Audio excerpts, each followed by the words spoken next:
Good morning, everybody. Yeah. So, got a text from my mother saying she wanted to come by, to get something. So, here I am going live a little bit early. Wasn't expecting it to, but, here we are. And, might as well, right now, start with first order of business, and that is the giveaway. I'm gonna go ahead and pull up my last stream, and then I'm going to see how many people commented, and with whoever commented, I'm gonna pick who wins the prize. Hey, what's up, Alex? How you doing, my friend? It's good to see you. Glad you could come by. So we got 1, 2, 3, 4, 5, 6. So since there's only 6 people, I'm gonna do it the geeky way. I'm gonna use a 6-sided die.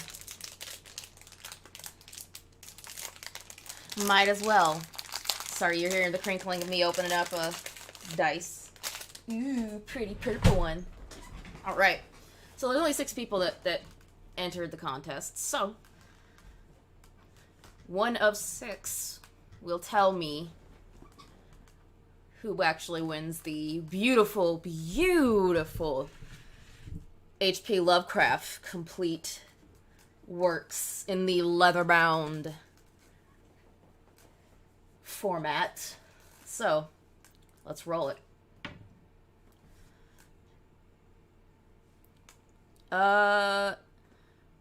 RTA Fairygross. I think that's how you spell the name.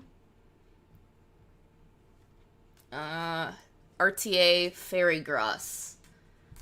Hey, what's up, Wally? And Dev, sorry it's early. I know my mom, got a hold of me and said she wanted to come by and pick some stuff up, so I kind of had to start early if I wanted to actually stream. It was either start early or just completely do it not at all. But so I wanted to do it, and I figured I'd rather go early and then people can just catch the live afterwards. So let me pull up the live so y'all can see who exactly is the one that wins.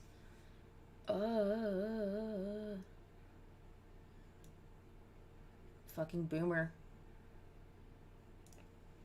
This lovely person here, RTA Fairygross.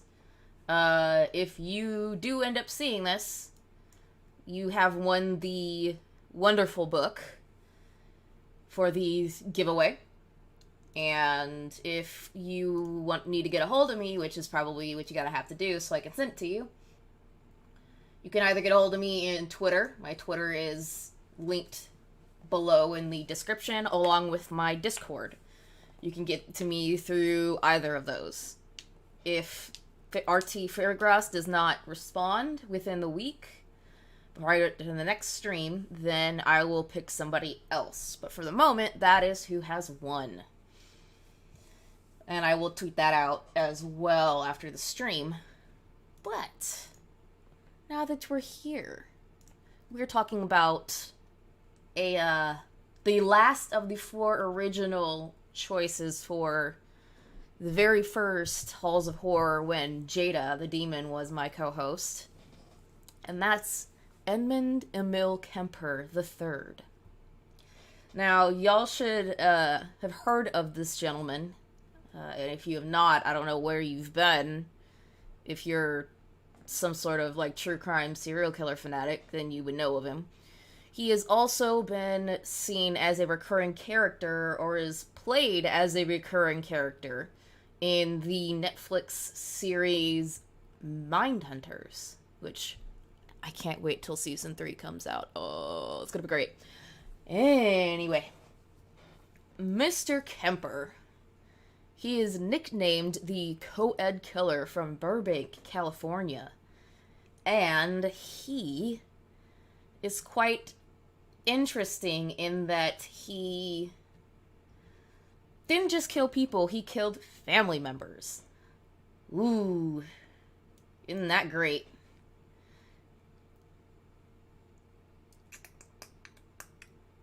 I don't know why that's coming up, but yeah, this interesting fellow decided he was going to kill not one but two of his family members, as far as I remember. I will know for sure once I actually go through everything.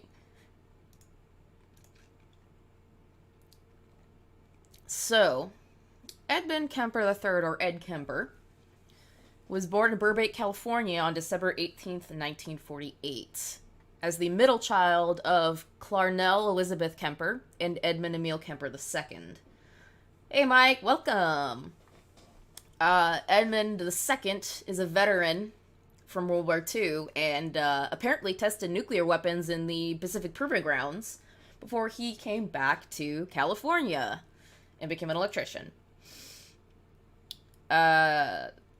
His wife didn't like it, and apparently Edmund Kemper II absolutely hated his wife because he said, quote unquote, suicide missions in wartime and the atomic bomb testings were nothing compared to living with her. Woo. I wouldn't want to deal with a woman like that. Thank God I'm not like that, or else my husband would probably not. I'd be gone. Also said that she affected him, quote-unquote, more than 396 days and nights of fighting, and the front did.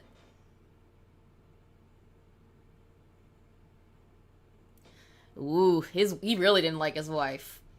Kemper, obviously with the size later, was born pretty big as a baby, 13 pounds. Oddly enough. Actually, not oddly, but And he was always taller than his peers by the time he was 4. He exhibited some of the very classic signs of serial killers in the making, and that is antisocial behavior and cruelty to animals. One story states that by the age of 10, he buried a cat alive, and when it died, he pulled it up, decapitated it, and put the head on a spike. Holy shit.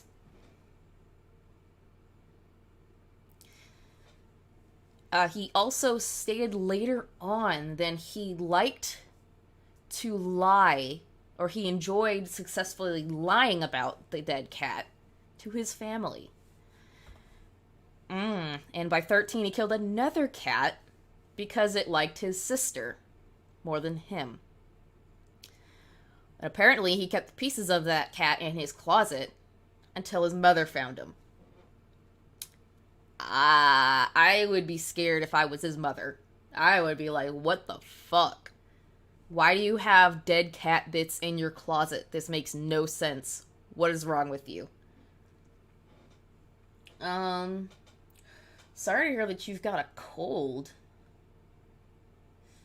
That sucks. Well, hopefully that you get over that pretty soon, Lolly. You and, Cash. Yeah, that's never fun when you have a cold and cancer. Yeah, pieces of the cat. Apparently he had very dark fantasies as well growing up. And he would perform quote-unquote rites to his younger sister's dolls and ended up removing their heads and hands at the end of it. Every once in a while, when his older sister would ask him why he didn't try and kiss his teacher, he replied, if I kissed her, I'd have to kill her first. Psychopath in the making, guys. And we obviously know that's the truth by the time he gets known as the co-ed killer. He also recalled that he would sneak out of the house and find his father's bayonet, go to his second grade teacher's house and watch her through the windows. Hi, Xylee. I'm glad you came to listen. But yeah, you're in the beginning of it, so you're not missing a whole lot yet, except for the dead cat bits and the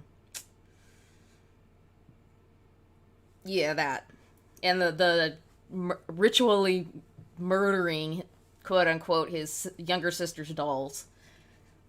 We are now at the point where he seriously had a fascination with the second grade teacher and would take his father's bayonet and watch her outside the windows. And apparently his favorite game as a child was gas chamber and electric chair, where his sisters would tie him up and flip an imaginary switch, and he would tumble and writhe on the floor pretending he was being executed by gas inhalation or electric shock. Can you say foreshadowing? I think you can. And apparently he enjoyed near-death experiences as a child. With one being where his older sister tried to push him in front of a train, and another where she pushed him into a deep part of the swimming pool and he almost drowned. So it seems like his older sister's a cunt. A big, throbbing cunt. Gotta love it. I guess from what I can understand, if you could tell by what I've already talked about, he loved and adored his father. He was very close to his dad. But unfortunately, he kind of went to the deep end when his dad died his parents separated in 1957, which made him move with his mother instead of staying with his dad. Again, his parents divorced or separated in 1957, and he got stuck with his mother, which took him away from his idol, his dad, and he didn't like that. I wonder when psychopaths first popped up in human evolution, or was it easier, more of an advantage? Probably more of an advantage. I think that there have been psychopaths probably from the dawn of time, if you're being, I guess, pessimistic. But that's what I believe, at least. And when he was separated from his father, he had to move with his mother in Helena, Montana. And apparently he really hated the relationship with his mom, because she was neurotic and a very domineering alcoholic who, quote-unquote, frequently belittled, humiliated, and abused him. She would make him sleep in a locked basement, since she feared he would harm his sisters, because of his size, which she mocked. Called him a, quote-unquote, real weirdo, and she never showed him affection because she believed it would, quote-unquote, turn him gay. The worst part about this one, and the one part that I hate, because as a woman thinking that being a mom, or as being a mother of a son, I would hate to hear this. She told her son, he was 15 at the time, he reminded her of his father and no woman would ever love him. That definitely makes it clear and very justifiable that when he calls her a sick or injured woman and says that she probably suffered from BPD, borderline personality disorder, I would probably believe him from what we're understanding. By 14, Or, I'm sorry, he wasn't 15 at the time, but he was still pretty young. Preteens. Woof. Not okay. But he hated her so much, by the time he was 14, he left or ran away from home and tried to go find his father in Van Nuys, California. And when he got there, found out his dad had remarried and had a stepson. He did stay with his dad for a little bit, but his dad ended up sending him to his paternal grandparents' place, which was in North Fork, California. And Kemper hated that too, because he thought his grandfather was senile, and his grandmother was constantly emasculating me and my grandfather. Wow. The women in his life fucking suck.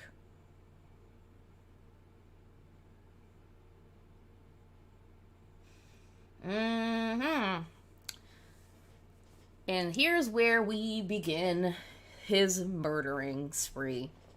It's not a spree yet, but it's the beginnings of his hit list, or body count, which occurred when he was 15 on August 27th, 1964. He was sitting with his grandmother at the kitchen table, and they started to have an argument. He got so pissed, he left the room, grabbed the rifle from his grandfather, that his grandfather gave him from hunting. So he basically went and grabbed a hunting rifle, came back in the room, and shot his grandmother in the head, which killed her immediately. And for good measure, went and shot her twice again in the back. There is also some mentioning, and this just further proves that he really hated his grandmother, that there were multiple post-mortem stab wounds with a kitchen knife, apparently. And Edmund Emil Kemper I was not there at the time, so when he came back from the grocery store, Kemper III went outside and shot him in the driveway.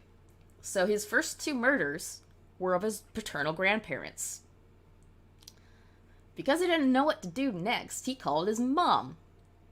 And his mom told him to talk to the police. So he called the police and just waited for them to show up and arrest him, which they did.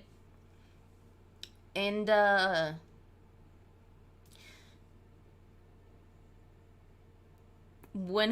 after his arrest, he was asked some questions, and one of the responses he gave with regards to his grandmother, he said, "I just wanted to see what it felt like to kill Grandma."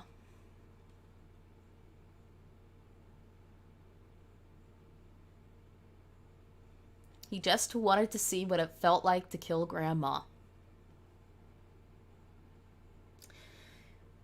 Woof.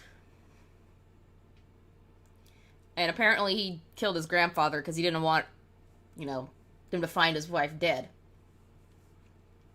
Okay. Seems like a bit of a confluence of factors. Yeah. Yeah, usually. I'm seeing the question you're responding to. Also a bit of wonder of mine. Would natural-born psychopaths do better in society if they had normal or loving families? I don't think there is such thing as a born psychopath.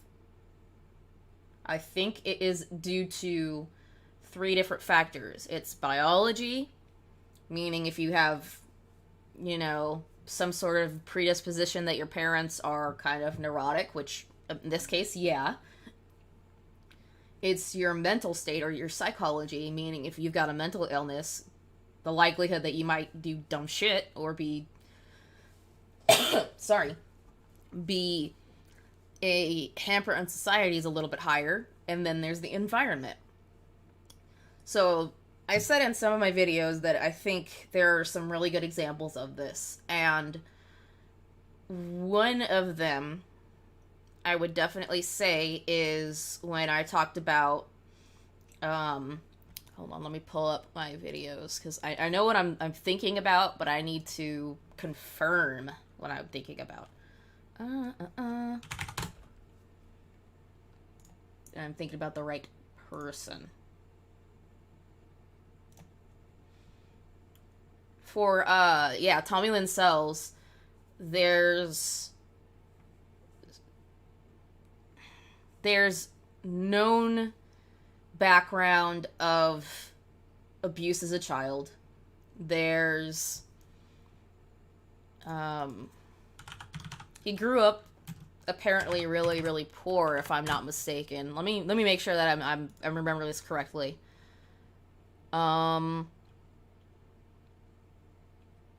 Yeah, he had really bad troubled family life.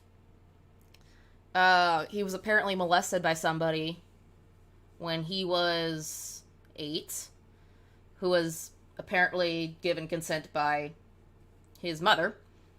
And that ended up kind of putting him in that state where he's already got a mental disorder. He's been abused.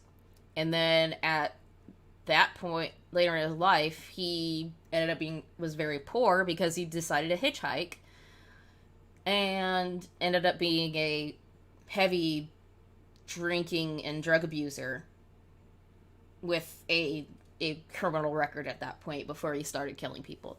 So yeah, I think it's definitely an environment. And I would say in this case with Kemper, he's born into a family that's got, or the biology set part, he's born into a family that has a predisposition for mental illness, from what we are understanding. He's abused consistently and constantly by that family, including his siblings. And then environment, he grows up in an environment that is not consistent or the sort of one you would want if you wanted to be a stable human being.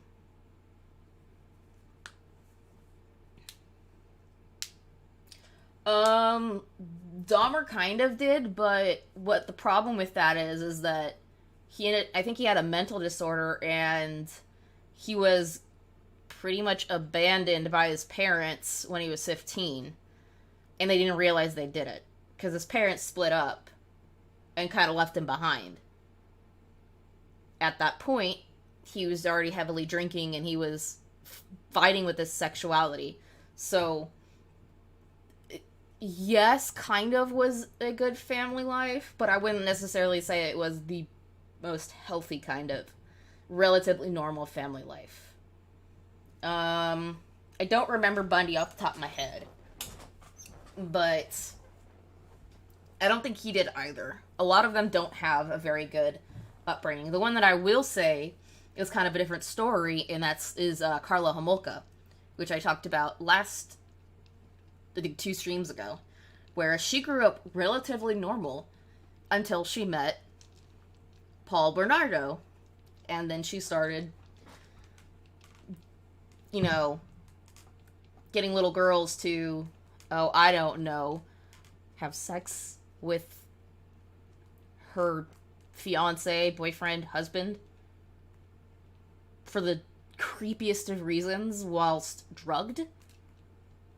There's a good example of serial killers kind of coming up when they have a normal family life. So, I think there isn't such thing as a born serial killer. I believe that serial killers are made from the 3 different things I mentioned: biology, psychology, environment. And that's from my copious studies of these kind of people and my degree. Hey, Murder Paula, how you doing? Good to see ya.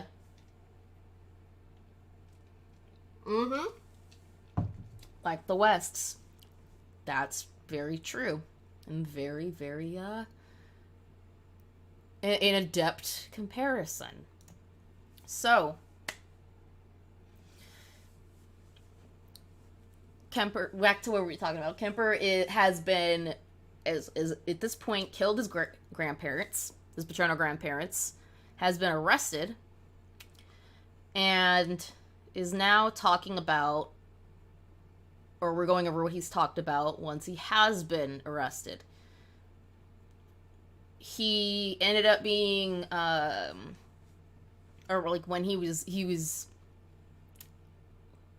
interviewed during his adulthood, he's said, quote unquote, in his way, he had avenged the rejection of both his father and his mother by murdering his paternal grandparents.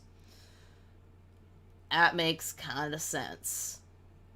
And because his crimes were so violent and they were considered incomprehensible for a 15-year-old, and he was not only diagnosed with paranoid schizophrenia, but he was locked up in a mental facility, specifically the maximum security facility that houses mentally ill convicts in Atascardo State Hospital. Sorry, I can't speak for shit. And whilst he was there, psychiatrists and social workers would continually disagree with what he was diagnosed as, and that's because there were no signs that he had any of those things. And this is any of those signs of being a paranoid schizophrenic. Like, he had no flight of ideas, no interference with thought, no expression of delusions or hallucinations, no evidence of bizarre thinking. And that is because he was smart enough to change his personality in front of them. Because this kid, Kemper as a kid, was extremely intelligent.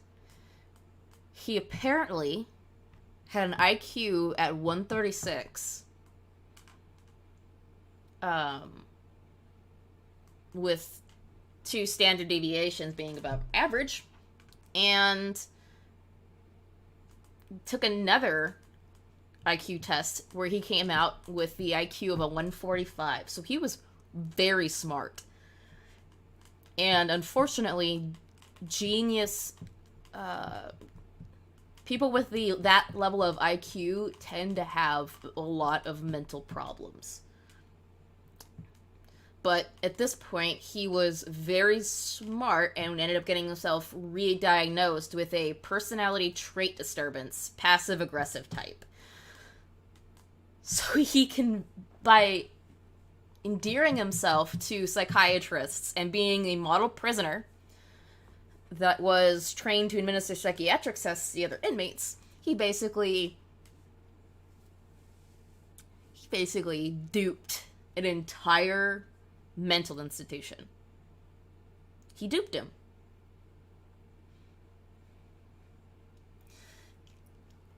He basically made him believe that there was nothing really wrong with him, that, you know, he shouldn't, he's not too much of a danger to society, and this was just one of those episodical things due to environment. And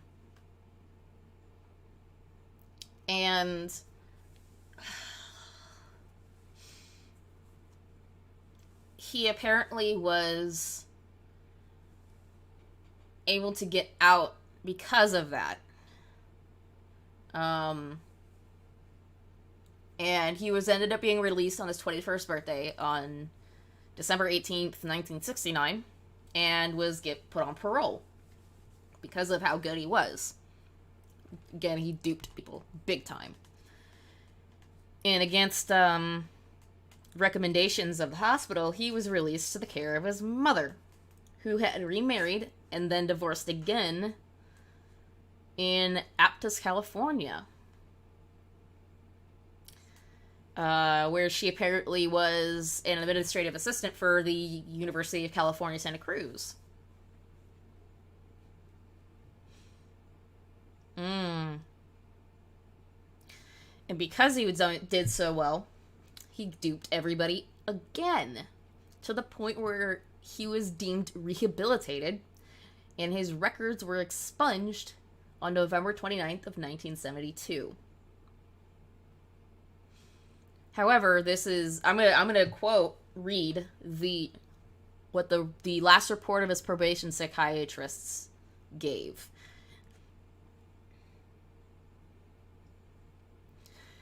If I were to see this patient without having any history available or getting any history from him, I would think that we're dealing with a very well-adjusted young man who had initiative, intelligence, and who was free of any psychiatric illness. It is my opinion that he has made a very excellent response to the years of treatment and rehabilitation, and I would see no psychiatric reason to consider him to be a danger of any danger to himself or to any member of society. And since it may allow him more freedom as an adult to develop his potential, I would consider it reasonable to have a permanent expunction of his juvenile records. Dude duped the fuck out of him.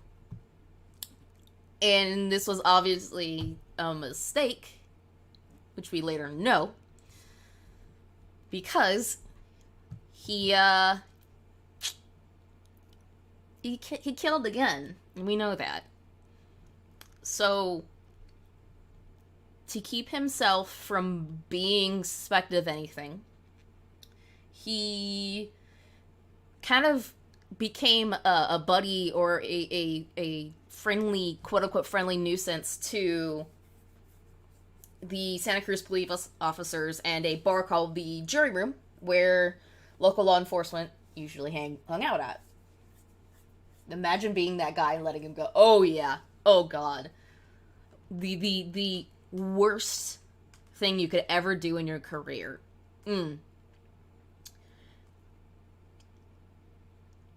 And unfortunately, he tried to become a police officer, and because he couldn't due to his parole requirements, he just went to be he tried to be a law enforcement officer by osmosis, by being around them as much as he could.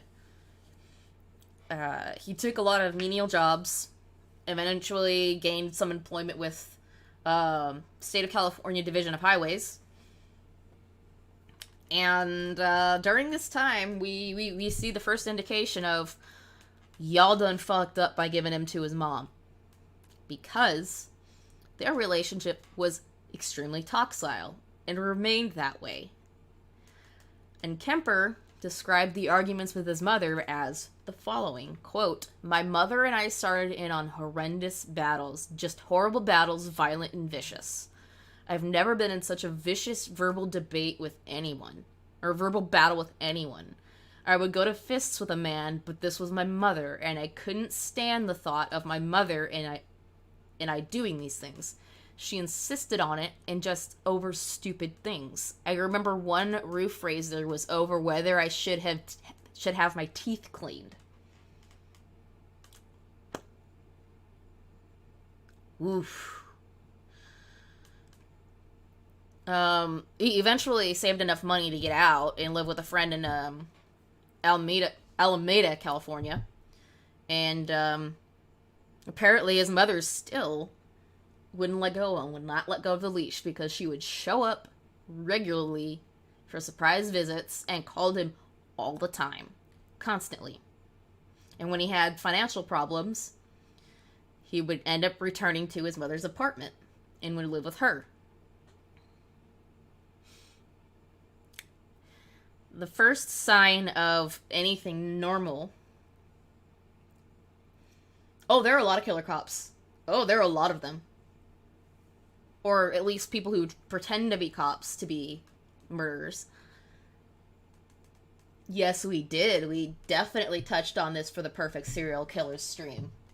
I used this as one of the examples. Very good memory, Alex.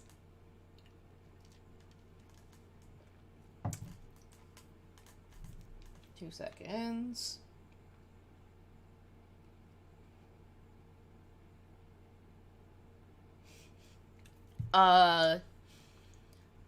He apparently met a student from Turlock High School who he's engaged to by March of 1973. that didn't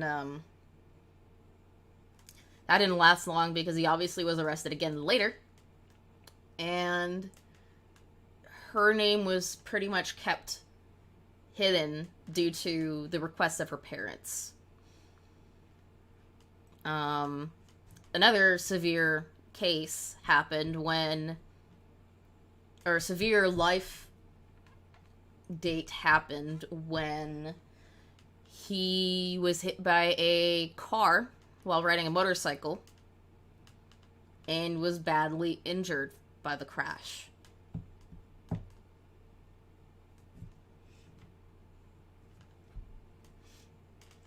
He got a lot of money out of the civil suit that he filed against the driver. And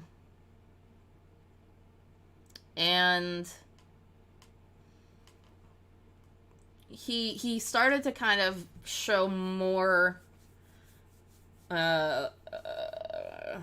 homicidal urges later when he started to pick up hitchhikers, usually young women, that he would pick up, have his little fantasies in his head while driving them, and then he would let them go. He called these his little zapples. The homicidal sexual urges were his quote-unquote little zapples. And this is when he started acting on them. Between May of 1972 and April 1973, he was... there's at least 8 women that he's killed. Or at least 8 people he's killed that we know of since his little zapples started.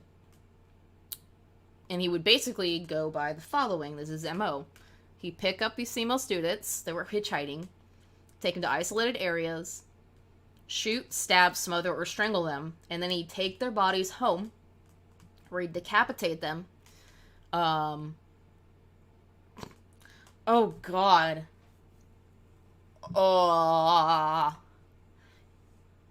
He would basically face fuck their severed heads, and then have sex with the corpses before he dismembered them. So he was not only a psychopath, a serial killer, he was also a necrophile. Oof. That's a toxic little... it's a toxic little combination that I just...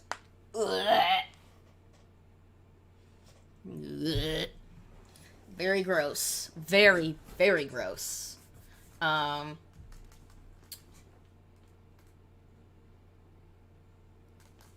Yeah. That's his MO. He apparently killed 5 college students, a high school student, his mother's best friend, and that's what we know of. Yes, Murder Pilot. He would, pick up girls from hitchhiking, take them to an isolated area, kill them, take them home, cut their head off, fuck the head, fuck their bodies, and then dismember them. And that's me putting it lightly. That's me putting it lightly. Yeah. Ain't that disgusting? So,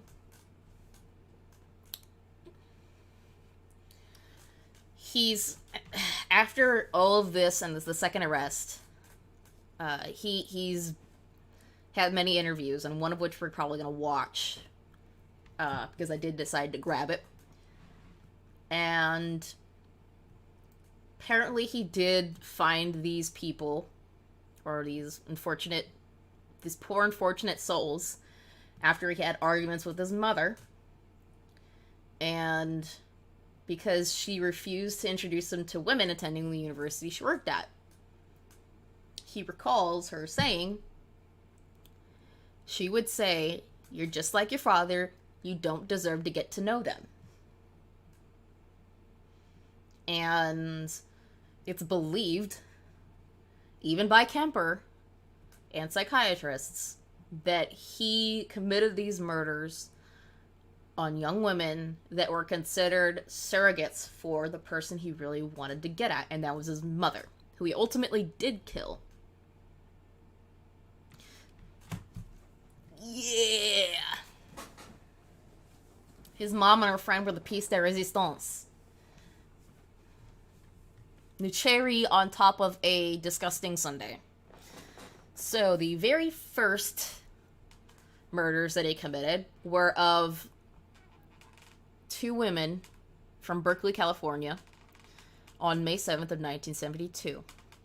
Both of which were 18-year-old students from Fresno State University. One being Marianne Pesci, and the other being Anita Mary Lucchesa. I don't know how to pronounce that. Which was a pretext.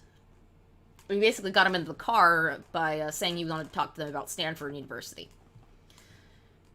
Drove around about an hour and got to a secluded wood area near Alameda, California, which he was familiar with because of his work with the highway, working for the highway department. We'll get to that, Lolly. We'll get to that. That's the last little portion we'll talk about when it comes to his killing spree. He didn't say anything to them and decided to change directions from where they were initially asking him to go. He ended up handcuffing Pesci and locking Lucchesa in the trunk, stabbed and strangled Pesci to death before killing Lucchesa. And he later would say that, quote, while he was killing Pesci, quote unquote, he brushed the back of his hand against one of her breasts and it embarrassed him. Which he said, whoops, I'm sorry, to the body. He was embarrassed about touching the boob of a dead body that the dead body of a woman that he just killed. Again, Mike, we'll get to the mother. We'll get to that. We're building the suspense. I gotta keep you here, especially since she's the last one and last part of the last set that were killed. So you gotta wait. He put both the bodies in the trunk, went to his apartment, and weirdly enough, disgustingly enough, on the way home, he was stopped by a police officer for a broken taillight. And the officer had no fucking clue there were 2 bodies in the trunk of his car. This could have been stopped. But he was able to get out of it. And fortunately for him, unfortunately for the bodies, his roommate wasn't home when he got back. So he took the bodies into the apartment, photographed, and had sex with the corpses before he dismembered them. He then put them all in the parts in plastic bags and later abandoned them near the Loma Prieta mountain. And before he threw them in there, he skull fucked them. Sorry. That's part of it, unfortunately. In August of that year, Pesci's skull was found. But the rest of her remains and the body of Lucchesa was not found. At least the second close call, lucky fuck. Yeah, he was very good at getting away with this shit. The second woman was picked up on September 14th, 1972. And this is going to get more disgusting. This was 15-year-old dance student Aiko Ku, who was trying to hitchhike home after dance class because she missed her bus. Drove her to a remote area like he did before, pulled a gun on Ku, before locking himself out of the car like a dumbass, got her to trust him enough to let him back into the car. She locked him out of his car, and he convinced her to let him back inside.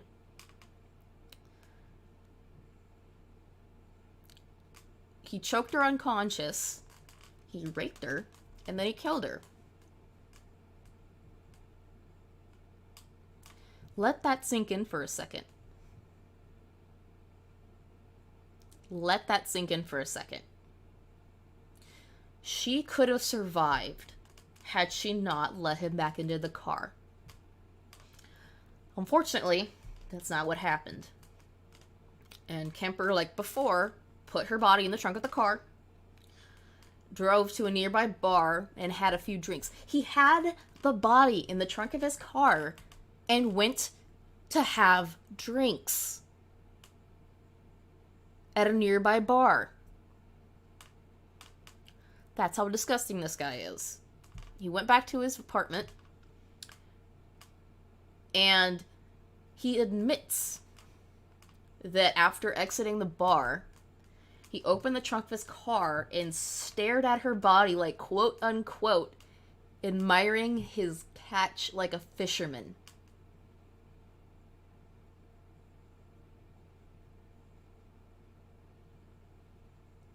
If you could see my face right now. Took her back to his apartment. Again, had sex with the corpse. Skull-fucked her. And then, did the same thing by dismembering her and getting rid of her. Just like he did the first two. Unfortunately, this resulted in the mother of poor little Koo getting hold of the police and trying to get any sort of help regarding finding her daughter, which she never got any answers for until obviously the end of this, and that's terrible. The next victim was picked up on January 7th, 1973.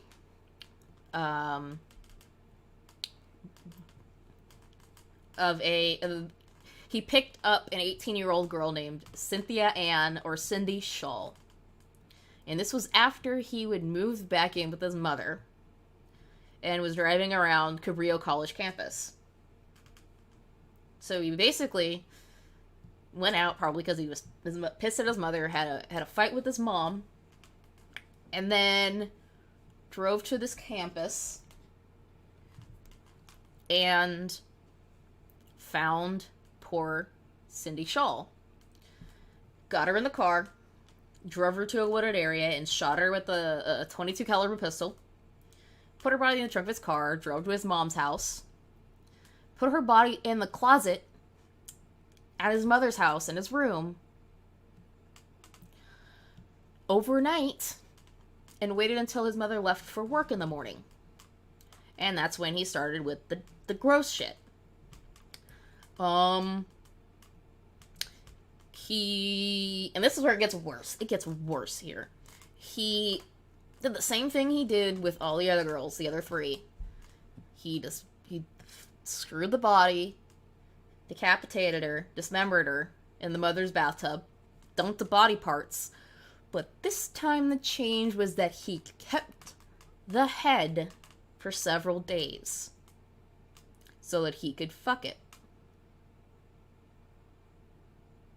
He kept the severed head of Cindy Shaw so he could fuck it for several days, and then buried the head in the mother's garden facing towards her bedroom.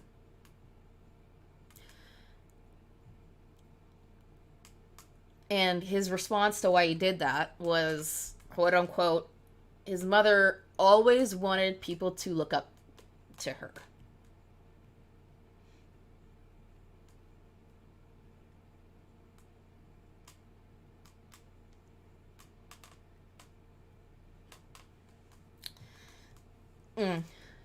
He threw yeah, that's very disgusting.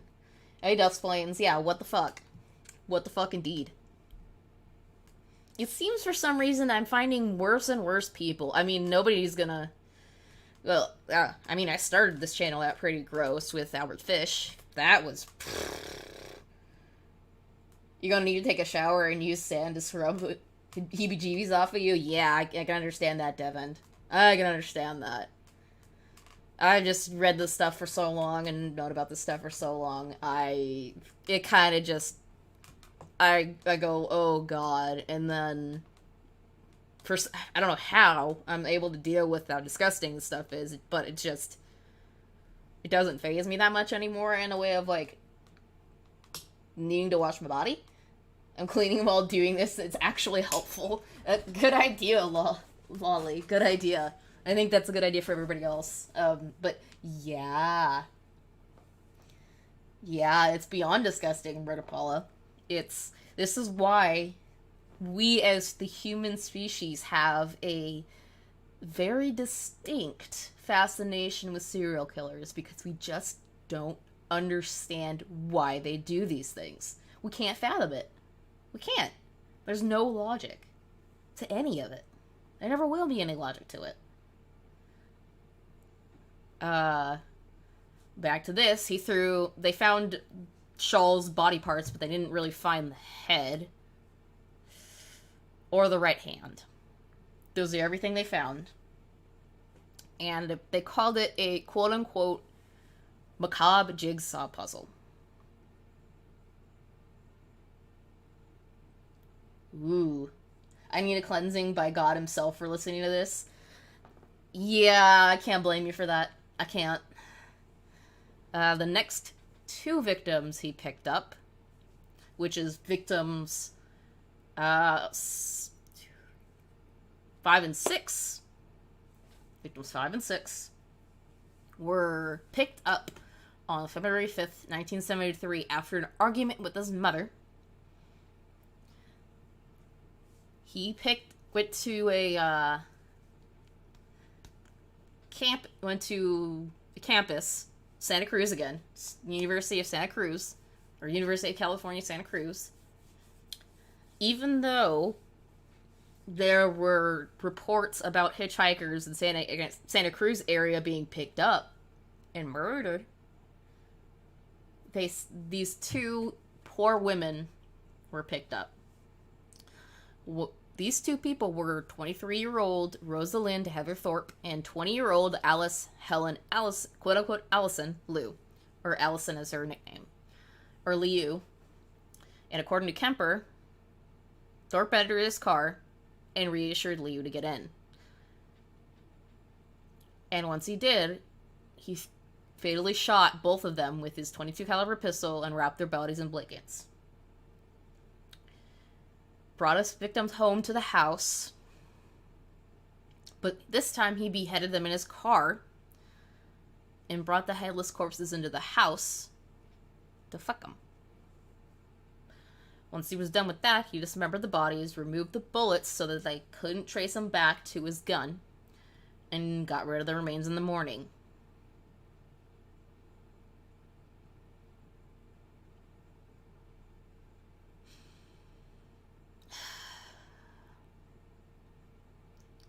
And unfortunately,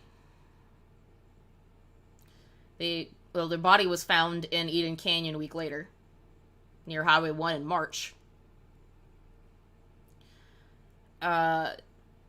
Kemper described the event as the following, quote, "The head trip fantasies were a bit like a trophy. You know, the head is where everything is at. The brain, eyes, mouth, that's the person. I remember being told as a kid, you cut off the head and the body dies. The body is nothing after the head is cut off. Well, that's not quite true. There's a lot left in the girl's body without the head."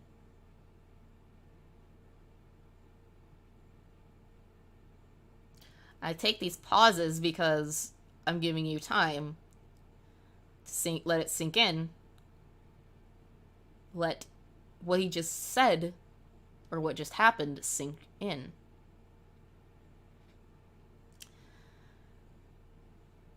The body is nothing after the head is cut off. Well, that's not quite true. There's a lot left in the girl's body without the head. Necrophilia at its finest. And here comes the fun part that y'all were asking about. Clarnell Stonberg, his mother, and her friend Sally Hillette. On April 20th, 1973, after coming home from a party, his 52-year-old mother woke her son after she got back. Woke her up when she got back. While sitting in her bed reading a book, she noticed him come into her room and said, "I suppose you're going to want to sit up all night and talk now."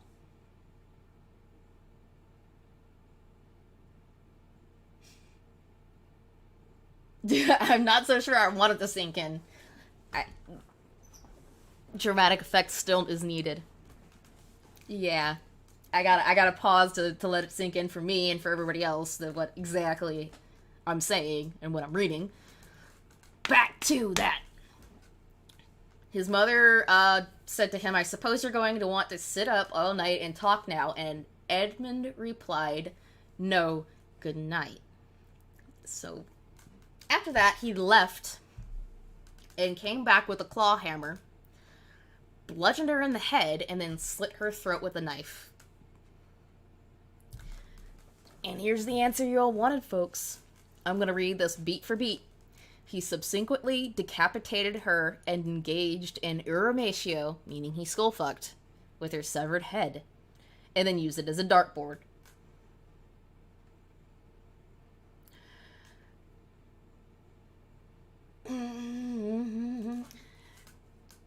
Yes, he skull-fucked his mother.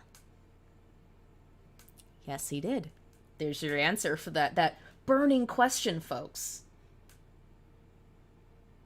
He did indeed do the same thing he did to his victims prior to his mother. Woo. Gross. Now, effing yuck, yeah. Yeah, dartboard. He stated the following, quote, he put her head on a shelf and screamed at it for an hour, threw darts at it, and ultimately smashed her face in. No, you're not a bad person for laughing at the dartboard. That was kind of funny. It's disgustingly funny. He also apparently cut out her tongue and larynx and put him in the garbage disposal. But they couldn't break him down. And ended up just shooting the... Okay, this is gross and funny.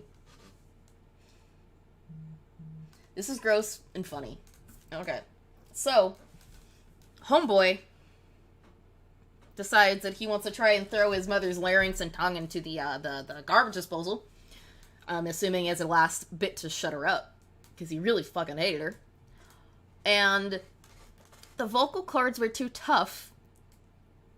So much to the point that the sink pretty much puked the tissue back up at him. And his response was, quote unquote, "That seemed appropriate, as much as she bitched and screamed and yelled at me over so many years." Woof. He hid the mother's corpse and went out to drink. When he brought back, he invited over her best friend, 59-year-old Sarah Taylor, or Sally Hillette, and asked her to have dinner in a movie. Come over for dinner in a movie. When she showed up, he strangled her to death to create a cover story that his mother and Hillette had gone away together on vacation. He put Hillette's corpse in the closet and basically cleaned it up some, left a note for the police that said, "Approximately 5:15 a.m. Saturday, no need for her to suffer anymore at the hands of this horrible murderous butcher. I was quick asleep away. It was quick asleep the way I wanted it. No sloppy and incomplete gents. Just a lack of time. I got things to do." It's an odd sensation, isn't it? Very odd. Very, very odd. He ended up leaving the scene and went to Pueblo, Colorado, taking caffeine pills so that he stayed awake the entire 1,000-mile journey. He kept 3 guns with him with hundreds of rounds in the car, knowing that he probably was he was the target of the manhunt. He was very much anticipating a shootout.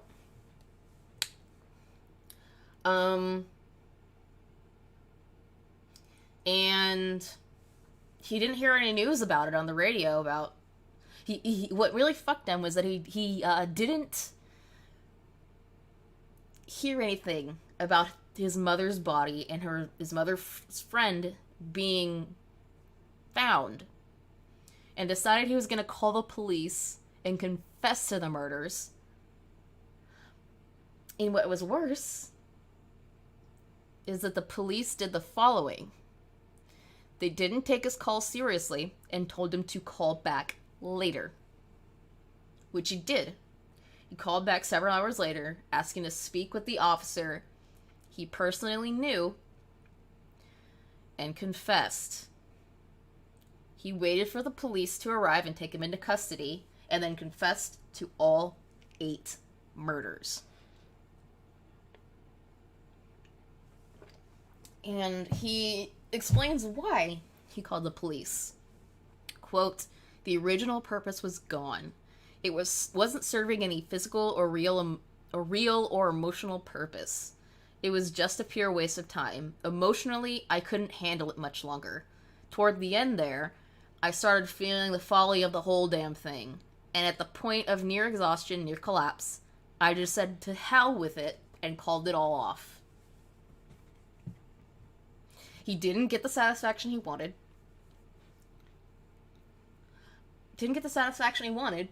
From the murders, and said, "Fuck it. Come get me." Blech. He was indicted on 8 counts of first-degree murder on the 7th of May, 1973. And due to his explicit, detailed confession, his counsel had no other option but to plead not guilty by reason of insanity. And while in custody, Kemper tried to kill himself twice. But his trial ended up going ahead on the October 23rd of 1973. 3 court-appointed psychiatrists, after reviewing him. Sorry, guys, got bored with murdering, yeah. Yeah, that's pretty much it, Lolly. That's pretty much it. That's a good way to put it. He was reviewed or interviewed by 3 psychiatrists, all of which found him legally sane. One of which even went so far as to investigate his juvenile records and the diagnosis that he originally got, that he was once psychotic. Ooh.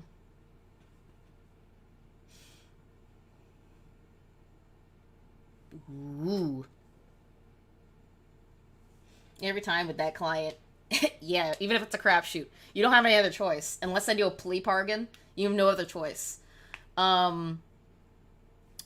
Apparently they also gave him truth serum and relayed to the court that he had engaged in cannibalism, alleging that he sliced flesh from the legs of his victim, cooked them, and consumed them, these strips, in flesh in a casserole. So basically, apparently, he confessed under the truth serum that he'd cut up some of the pieces of his victims, put it in a casserole, and ate it. So not only, at this point, is he psychotic, has he murdered and committed necrophilic acts with 7 of his 8, well, necrophilic acts with 6 girls, murdered his mother, in fact, her skull, killed his mother's best friend, fled the scene, and brought himself to the police to be arrested on a silver fucking platter. He's apparently a cannibal, too. Gordon Ramsay style, yeah.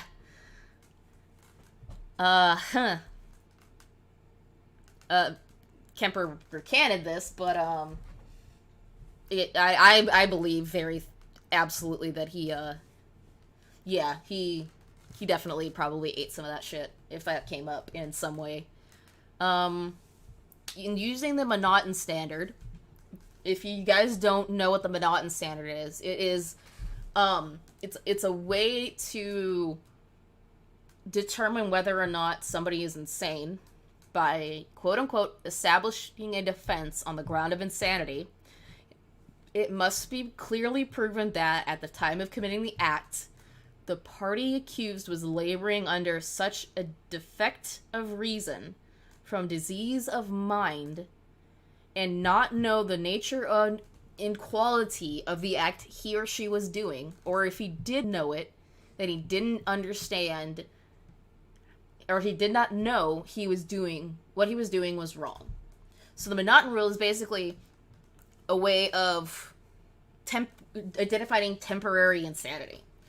And it basically states that if you're going to use insanity, you have to prove that at the time of the act, the person was under such an amount of mental stress that they don't understand what's going on. Or if they do know, they don't know that it's wrong. And because of Kemper knowing what he was doing was wrong, it showed signs of what's called a malice aforethought, which is definitely something that just immediately destroys any attempt to try and use the Monotone Standard. On the 1st of... Yeah, that's one of the ones that's most popular across the board when it comes to that. On November 1st, Kemper decided he was going to testify on behalf of himself. And he stated that he killed the victims because he wanted them, quote-unquote, for myself like possessions. And also tried to convince the jury he was insane based on reasoning that his actions could only have been committed by someone with an aberrant mind. Meaning he's trying to convince them that he's fucking insane. And the only person that could do this kind of shit was fucking insane. He said 2 beings inhabited, and this is where he's being fucking smart, or trying to be fucking smart. He says that 2 beings inhabited his body, and that when the killer personality took over, it was quote-unquote kind of like blacking out. Bullshit. Sorry. Bullshit. And this is where things get hallelujah. On the 8th of November, 6 men and 6 women of the jury deliberated for 5 hours and declared Kemper sane on all counts. And this shows just how fucked up this guy is. He legitimately asked for the death penalty and requested death by torture.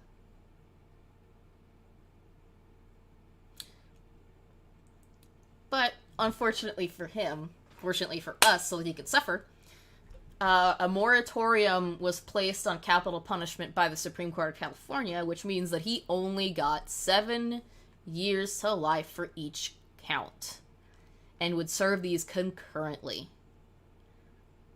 He was sentenced to the California Medical Facility for the rest of his life.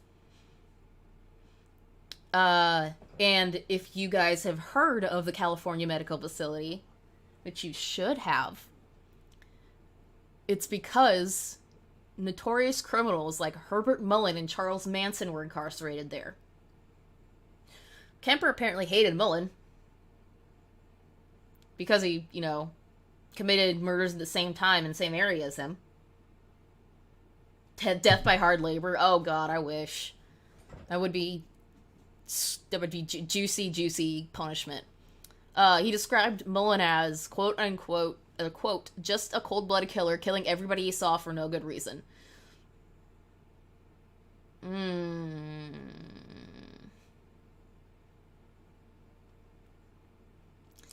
He also stated that he intimidated the guy because he was almost a foot taller than him, stating, quote, Mullen had a habit of singing and bothering people when somebody tried to watch TV, so I threw water at him to shut him up.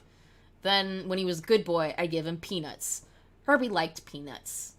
That wasn't effective because pretty soon he asked permission to sing. That's called behavior modification treatment. He basically trained another serial killer like a dog.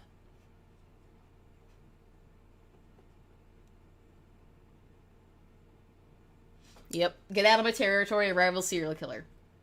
And he won over that part because he trained him like a dog. Showed his superior dominance. He's still in the general population among prison members and considered a model prisoner again. He's in charge of scheduling other inmates' appointments with psychiatrists, and apparently is an accomplished craftsman of ceramic cups. And that's as far as I'm gonna go with that. Except for this. He was eligible for parole in 1979. Was denied parole every year from 1979 to 1982. And he waived his rights to a hearing in 1985. He was again denied parole in 1988. And he said this, quote, "Society is not ready in any shape or form for me. I can't fault them for that." His requests were denied in 1991, 1994, waived his rights again in 1997 and 2002, denied again in 2007, and waived his right in 2012, and was denied again in 2017. He is next eligible for parole in 2024, and I'm going to guess that, he's gonna get denied. Now that now it's time for fun. I did say that I grabbed an interview of Kemper. And I'm going to share that with you guys now. This is an interview in 1981. And I figured it would be a good one to watch because of how interesting it is. And I'm going to go ahead and start that now. I'm an American, and I went off the deep end. Ed Kemper has been serving a life sentence in this California. I'm an American is how he starts out. Fuck you. California prison since 1973, when, at the age of 24, he murdered his mother, then called police and confessed to having dismembered college co-eds for 2 years. Kick. His own downfall. We already know this. I already went over this. Killed his mom, which was ultimately his goal. And then said, fuck it.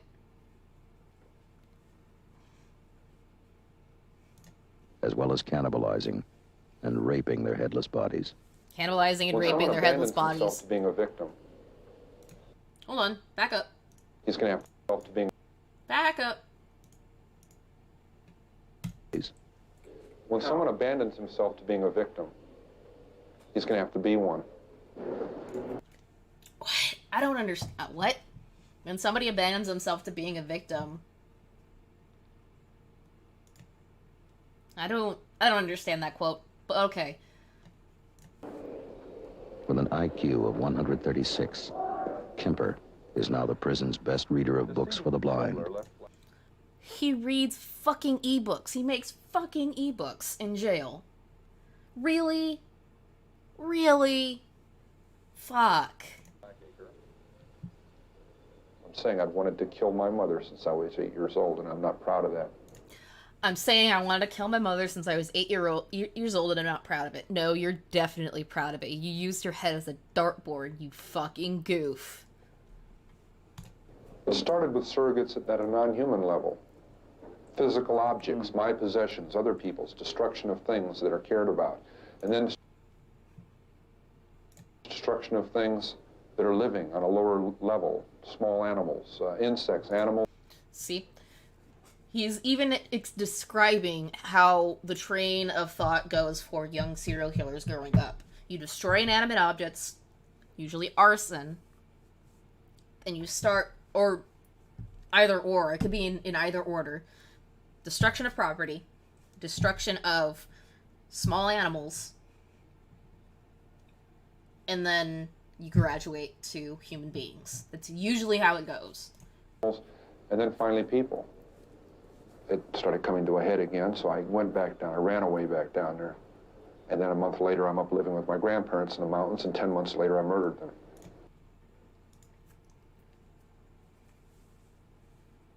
I would love to be a fly on the wall as parole hearing. I would love it, Lolly. He's describing everything that I've already told you guys. Couldn't handle his mom. Fled to see his dad. Ended up being stuck with his paternal grandparents, and then 10 months later, murdering them both. It made it worse to be on top of a mountain. I was literally on top of a mountain when it happened. And I sensed everybody in the world just stopping what they were doing, turning around, saw what I did, and are coming to get me. And I knew I was paranoid at that moment. I knew anybody that came up there and gave me a funny look or a fishy... Here is what... I do not think this is a paranoia thing. I think this is an ego thing. Where he's saying, when he killed his grandparents, who lived at the top of a mountain, he felt like the whole world stopped and looked at him and what he did. That's an ego thing to me. That's not a paranoia thing. Eye or quizzical look, I'd have blown their brains out thinking they were coming to get me. And if it had been in a city, I would have been a mass murderer at age 15. If it had been in a city, I would have been a mass murderer at the age of 15. That's very telling. I would have killed until they gunned me down. I wouldn't have been able to reason my way out of it. I was scared to death, and I was violent. I felt my back hit that wall. I was the rabbit that always... I'm thinking that this is just hyped up. That's what I'm getting from this. He's hyping it up because he wants the cameras to really think that he was this big old badass that would go out and shoot everybody instead of cowering in fear like he probably would have. Always ran, that always backed away, always burned his bridges. And suddenly there weren't any more, and my back hit that wall, and I came out screaming and kicking and shooting. He was released to the one person that authorities at the state mental hospital recommended he never... Here it is again. Released to the one person that anybody smart would told them not to release him to. They did it anyway. See again. I got paroled to my mother. Atascadero decided that I didn't ever need to talk to her again at all. Don't give her a Christmas present. Leave her alone. She got her. They're literally been saying, don't talk to your mother. And guess who he was who was he released to? His mother. What kind of idiot? I don't. Goddamn, people are stupid. A pound of flesh out of you. I wasn't sniveling about my mother to them. I didn't like to hear what they had to say about her. She went through 3 husbands like a hot knife through butter. 4 months after I was out, I was back. 3 husbands. We were only aware of 2. 2. Interesting. Into the fantasy bag. My first date was an absolute disaster. Wasn't her fault. You know? And I didn't blame her even then. I'm saying it was a terrible tragedy, but boy, she didn't ever talk to me again. It was awful. Ooh. First date stories suck. Regardless, so I can kind of believe that. A lot of first dates are shit. Except for the one with my husband, obviously. Ended up marrying him. But yeah, first dates fucking suck most of the time. Wasn't sexual or grabbing at her. I was just such a dork, taking her to a John Wayne movie and Denny's. It's terrible. I'd never been on a date. At 16, that was cool, you know? I'd never been on a date, you know? I was locked up since I was 15. John Wayne movie and Denny's. That, yeah, I probably would have never talked to him again either if I was that girl. That's not a good first date, in my opinion. But I can't tell her Not the John Wayne movie part, that's fine. But the Denny's part. that. Oh, gee, you don't mind me. You know, she kind of got hung up on my looks or whatever. You know, I mean, she's a gorgeous young lady. Pure class, and she saw something there that I guess wasn't there, and boy, she found out quick. Taking elaborate precautions. Look at that creeper. Look at that fucking picture. Dude looks like a fucking creep. He is a fucking creep. This is gross. Stay in prison for the rest of your fucking life. He drove around universities and picked up hitchhiking co-eds while wearing these glasses. Yeah. He's gonna show us his glasses, guys. He's gonna show us the circle beady eye glasses he used to wear when he killed people. Oh wow, so excited. These are the ones. Now, would you get in the car with this man? Huh?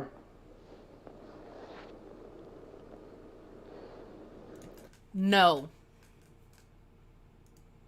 Your question is, would I get into a car? Would you get into the car with this man? No. Fuck no.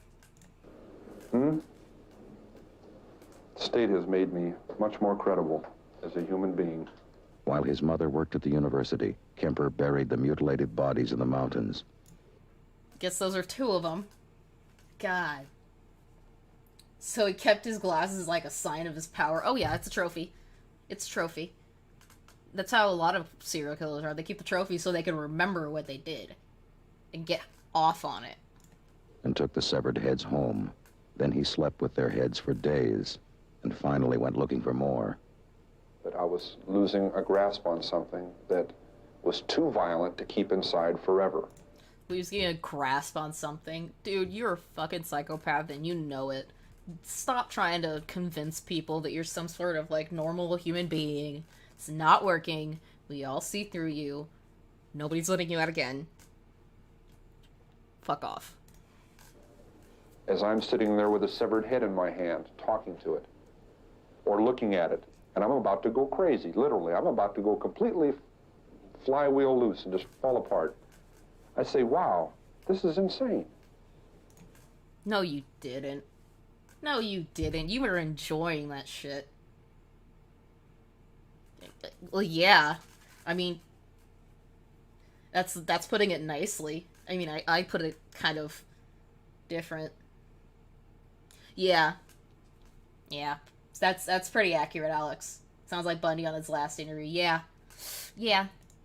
And then I told myself, no, it isn't. You're saying that. And that makes it not insane.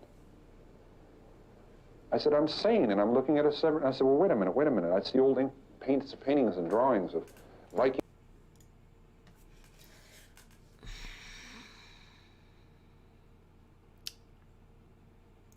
Do I have to say anything about how annoying listening to this guy is?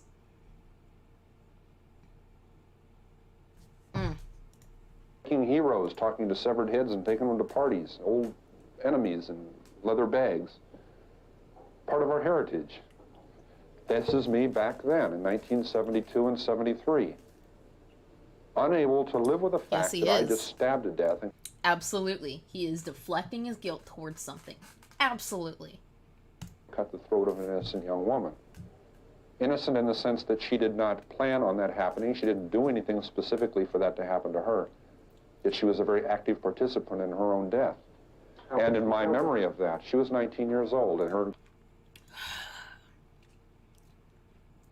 Stop trying to get sympathy points. There is... Look at my garden and see that it is barren. I have no fucks to give. Roommate in the trunk who died right after that was 18. That's the first two he's talking about. Wild and totally limp. What I'm saying is, I found myself doing things in an attempt to make things fit together inside. I was doing sexual probings and things. I mean, in the sense of... Now he's describing... Yes, he deflected towards hardcore porn. Yes. Bro, you're going through a serial killer puberty. That's all it was. Don't make it any like more grandiose than it actually is. Of striking out and reaching out and grabbing and pulling to me, but appalled at the sense that it wasn't working. That isn't the way it's supposed to be. It isn't the way I want it. See what I'm saying? And yet It isn't how I want it, you see what I'm saying? But it still happened. Ugh. during that time, I become engaged to someone who's young and is beautiful and very much the same advantages and very much the same upbringing and Disneyland values. And the fuck are Disneyland values? Money? I don't get it. I don't get that one. And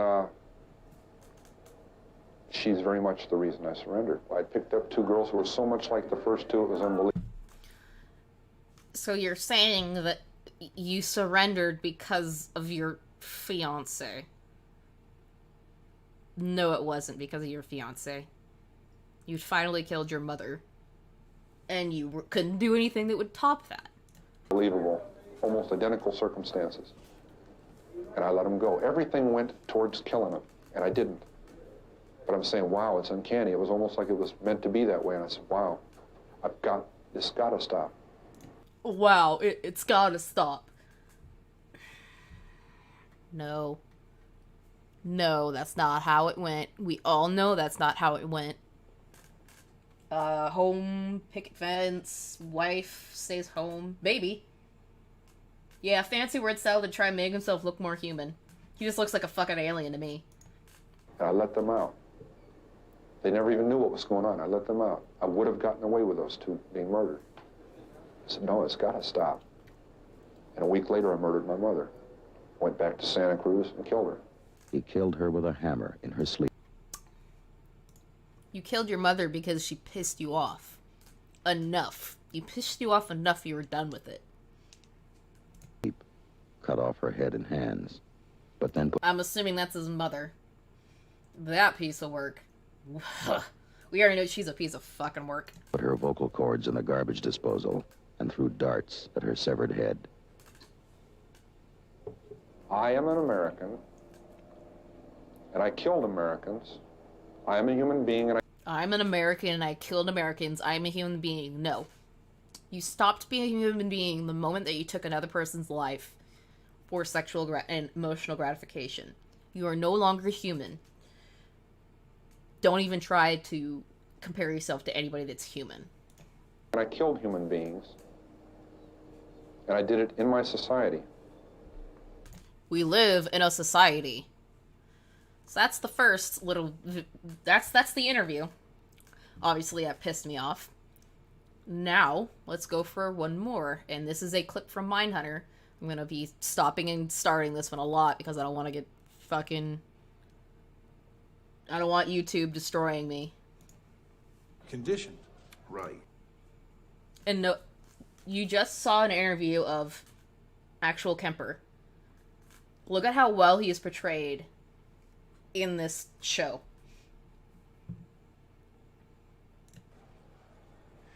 You see, Bill, I knew a week before she died I was gonna kill her. I knew a week before she died I was gonna kill her. What?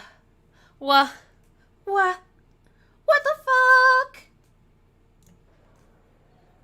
She went out to a party. She got soused. She came home alone. I asked her how her evening... Soused, I'm assuming means that she got drunk. That's what I'm assuming. went. She just looked at me. She said for 7 years, she said, I haven't had sex with a man because of you, my murderer. Wait, now she's blaming him for not getting laid. For being dry as fuck. Hey, QAR. We're almost done here. We're gonna finish this video and then I'll close it up. Murderous son. Let's hear this whole thing. So I got a claw hammer. Hold on. Let's go back. Let's go back what he says. He said, I haven't had sex with a man because of you, my murderous son. For 6 years, I haven't had sex with a man because of you, my murderous son. I don't think she said that. I think that part was in his head. think.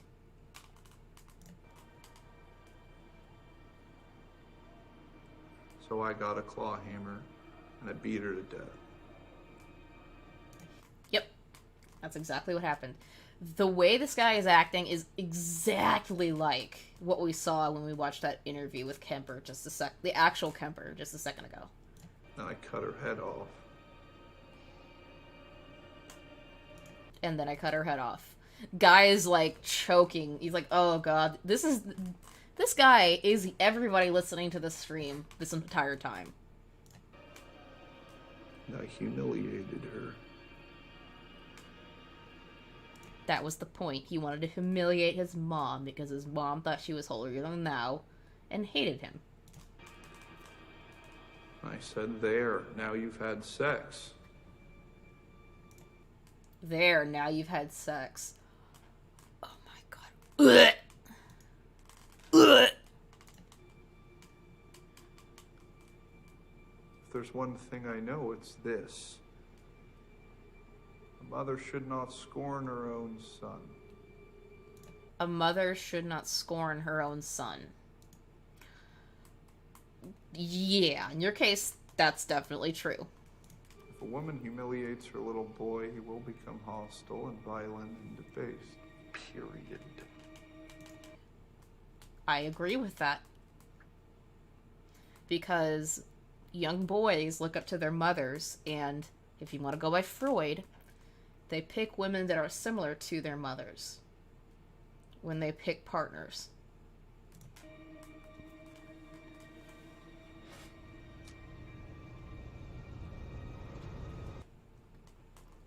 There you go. That's a very telling clip. For sure.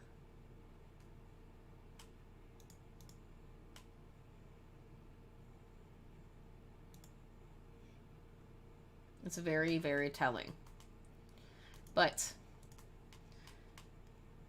we have now gone through Kemper. We've seen what he actually seems like in an interview. Seen how depraved this guy is. And then we've seen how he's portrayed in Mindhunters. I think that's everything I've got for you guys. It seems like the next few episodes I'm going to be doing serial killers. The next one is going to be the Zodiac because of the new information that was released yesterday. So I can't wait to do a deep dive on that. And then after that, don't know for sure yet, but Lolly put down the thought of doing Jack the Ripper. And she said that she would totally co-host it.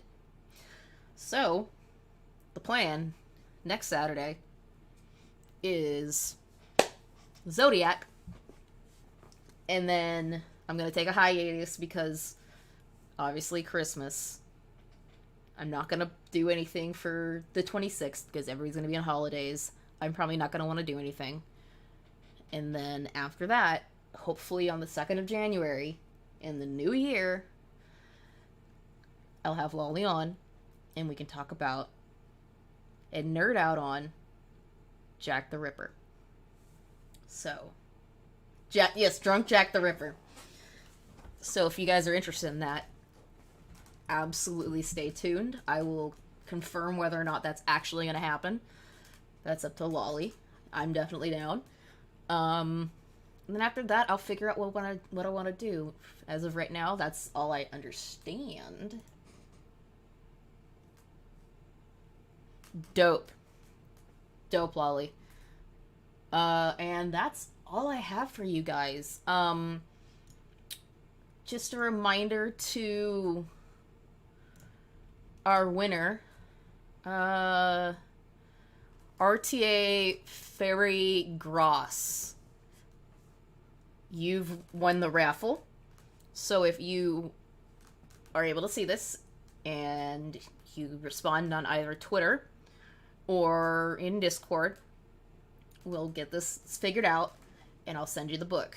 If I don't hear from you in a week, on the next stream, I will do this again. So, if y'all want to still enter it, and y'all still want a chance, leave a comment on the VOD for the last stream. And if she does not respond, you could possibly be a winner for the Cthulhu book. The wonderful H.P. Lovecraft book. And that's it for now. I will see you. Thank you guys for hanging out with me again. I will see you guys next Saturday in Sweet Nightmares.